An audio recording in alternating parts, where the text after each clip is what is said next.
آج غیرت کو لوٹا جا رہا ہے، آج حیا کو لوٹا جا رہا ہے۔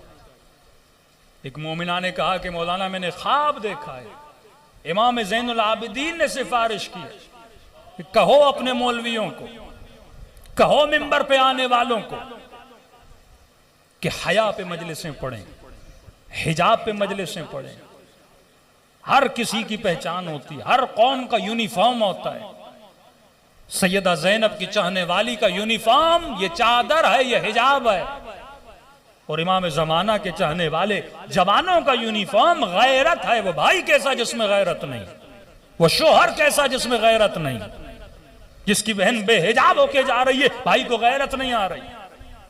اور مولا غیرت مند کی تعریف بتاتے ہیں، وہ غیرت مند ہو ہی نہیں سکتا جو بہن کے سر پہ چادر رکھے اور اپنی نگاہیں عورتوں کے پیچھے۔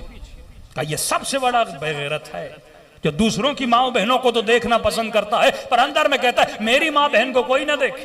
کہ مکافات عمل ہوتی ہے، یاد رکھنا تو دیکھے گا کوئی تیری ماں بہن کو بھی دیکھے گا۔ تو اگر یہ سوچ جوان کے اندر ہو نا، اگر میں دیکھ رہا ہوں میری بہن کو کوئی دیکھے گا، واللہ غیرت مند جوان کبھی نگاہ کو نامحرم کی طرف نہیں اٹھائے گا۔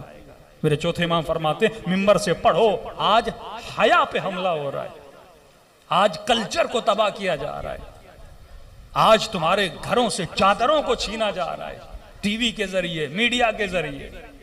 یہ واقعات کیا ہیں کہ شیعہ لڑکیاں گھروں سے جا رہی ہیں۔ یہ کیوں ہیں؟ کیونکہ ہم توجہ نہیں کر رہے اپنے بچوں کی تربیت کی طرف۔ وہ ماں قیامت میں کیا منہ دکھائے گی جناب سیدہ کو، جس سے بی بی پوچھے گی یہ تو نے تربیت کی تھی؟ خاتون کا کام جاب کرنا نہیں ہے، نوکری کرنا نہیں ہے، صرف پیسے کمانے کے لیے غربت میں رہو لیکن اپنے بچوں کی تربیت کرو۔ 8 گھنٹے 9 گھنٹے تم جاب کرو گی، بچوں کی تربیت کون کرے گا؟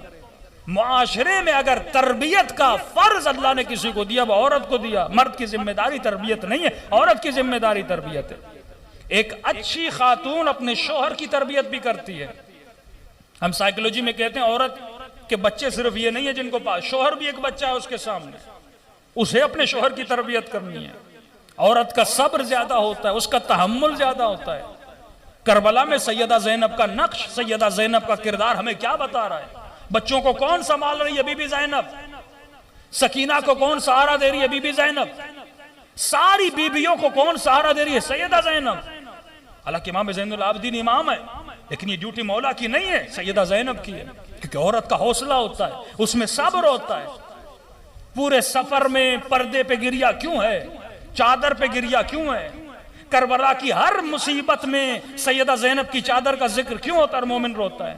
کبھی سوچو تو صحیح بی بی زینب کو کربلا لے جایا کیوں گیا؟ کبھی سوچو تو صحیح شمر اور آل شمر نے جن پہ تم زیارت عاشورہ میں سو لعنتیں کرتے ہو، کیا جرم تھا ان کا؟ بیویوں کی چادریں لوٹی نا۔ آج کا شمر بھی تمہاری بیٹیوں کی چادریں لوٹ رہا ہے۔ سمعت بذالک فرضیت پہ کیا تو تماشا دیکھ رہا ہے؟ کیا تیری وہ ذمہ داری نہیں جو اہل بیت نے تجھے بتائی؟ تو آج ایک محجبہ خاتون کا یونیفارم یہ ہے جو شرعی حجاب ہے وہ کرے، جو اس کی ذمہ داری ہے۔ بچپن سے اپنی بچیوں کو سمجھاؤ کہ اللہ بچہ عورت سے پیدا کرتا ہے، ماں کی کوکھ سے پیدا کرتا ہے، کوئی ذمہ داری دے کر پیدا کر رہا ہے نا۔ اللہ نے ایک سسٹم بنایا، ایک نظام میں ولایت بنایا ہے۔ ولایت کا مطلب علی ولی اللہ نہیں ہے، ولایت ایک پورے سسٹم کا نام ہے۔ جس سسٹم میں بچہ پلتا ہے، پلنے کے بعد جوان ہوتا ہے، جوان ہونے کے بعد اس تربیت میں جب پل کے جوان ہوتا ہے پھر جا کے امام زمانہ کا سپاہی بنتا ہے۔ تم نظام طاغوت میں بچے بڑے کرو گے، کلمہ سیکھ لیں گے، نماز سیکھ لیں گے، قرآن سیکھ لیں گے، لیکن آؤٹ پٹ کیا ہوگا؟ حضرت لقمان کی مثالیں کیوں نہیں سمجھتے کہ زمین میں چاول کا دانہ ڈالو لیکن دعا کرتے رہو کہ خدایا گندم دے، گندم دے، گندم نکلے گی۔ گندے نظام میں بچوں کو بڑا کرو گے اور توقع یہ رکھو گے کہ بچے حسینی بنے، کبھی نہیں بنیں گے۔ یہ پورا فارمولا، یہ پوری میتھمیٹک ہے، 2+2 4 بنتا ہے۔ یہ ہو نہیں سکتا کہ تم غلط تربیت دو، 24 گھنٹے بچے گیموں پہ بیٹھتے رہیں، 24 گھنٹے بچے فلمیں دیکھتے رہیں، اب توقع یہ کرو اس بچے کو خواب میں امام زمانہ کی زیارت ہو جائے۔ دن رات آنکھیں لوگوں کے ناموس کے پیچھے ہوں اور زیارت کربلا پہ کہو کہ خدا امام زمانہ کی زیارت کرا۔ نجس آنکھیں کبھی پاک چہروں کو نہیں دیکھتی، نجس زبانیں کبھی امام سے ہم کلام نہیں ہوتی۔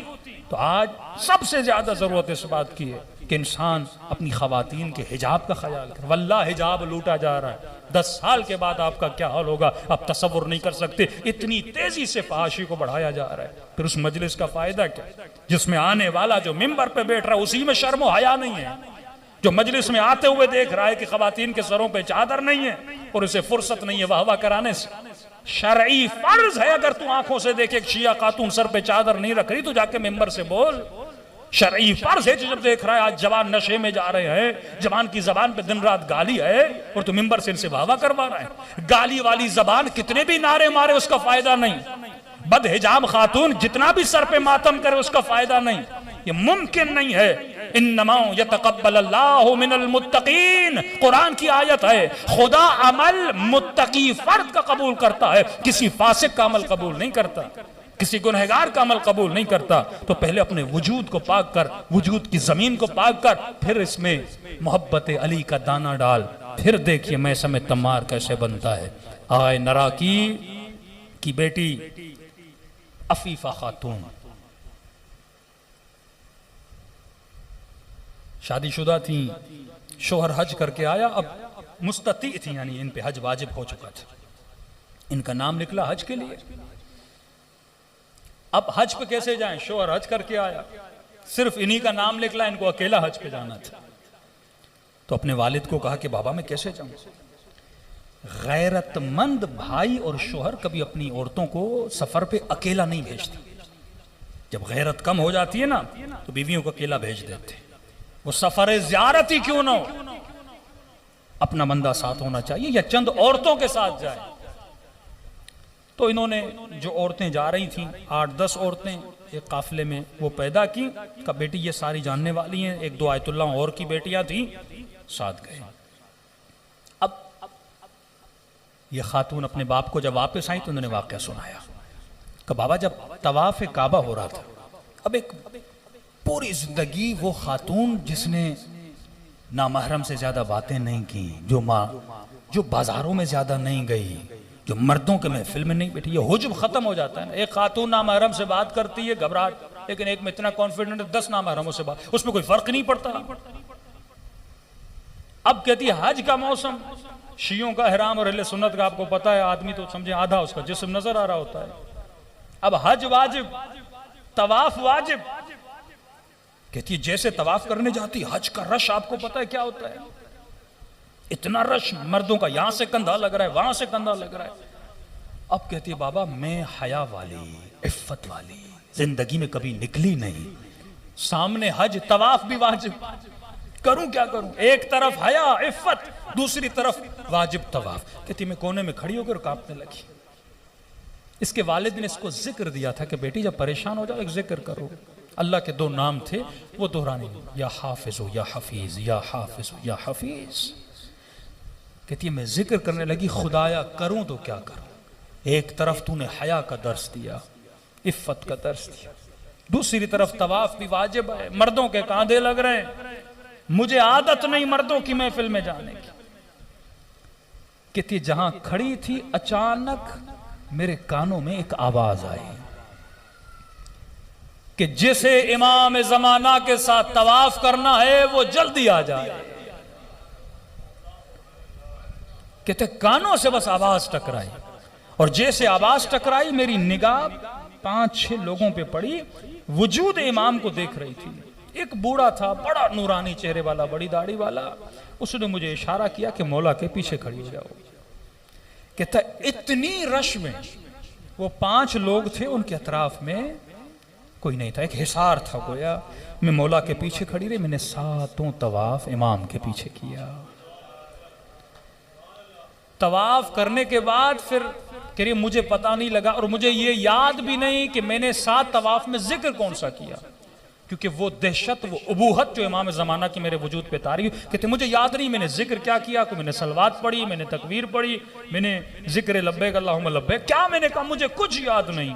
بس میں امام زمانہ کے عشق میں گویا محبوط ہو چکی تھی, مجھے سمجھ نہیں آ رہی تھی. پھر جا کے میں وہیں جا کے کھڑی ہو گئی جہاں پہ پہلے کھڑی تھی, یہاں تک کہ وہ میری آنکھوں سے اوجھل ہو گئے. چہرہ میں نے امام کا نہیں دیکھا, آواز میں نے سنی. تو من یتق اللہ یجعل لہ مخرجا ویرزقہ من حیث لا یحتسب ومن یتوکل علی اللہ فہو حسبہ. جب تو اللہ پہ توکل و تقوی کرتا ہے، اللہ کہتا ہے پھر میرا وعدہ ہے، میں راستہ وہاں سے بناتا ہوں جہاں سے تو نے سوچا بھی نہیں ہے.